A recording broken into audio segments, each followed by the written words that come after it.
pendant que les hôpitaux tombent en ruine, certains continuent d'en tirer des milliards. Pendant que les soignants comptent les compresses, d'autres comptent des dividendes. Un traitement contre l'hépatite C, 41 000 euros. Coût réel, 200.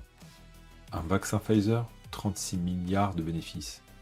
Et dans les pharmacies d'hôpitaux, il manque du paracétamol.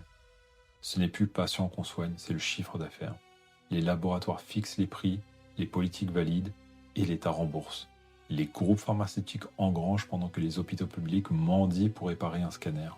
Et quand des journalistes comme ceux du Mediasplan osent demander des comptes sur la gestion des hôpitaux publics, on leur intente des procédures judiciaires pour les faire taire. Même la transparence est devenue un risque. Bienvenue dans un monde où la maladie rapporte et où la santé coûte trop cher, où l'on protège les profits plutôt que les patients, et où la France, autrefois modèle de médecine universelle, devient peu à peu une succursale du marché. Et à la fin de cette chaîne, il ne reste qu'un symbole, l'hôpital public en état de mort clinique.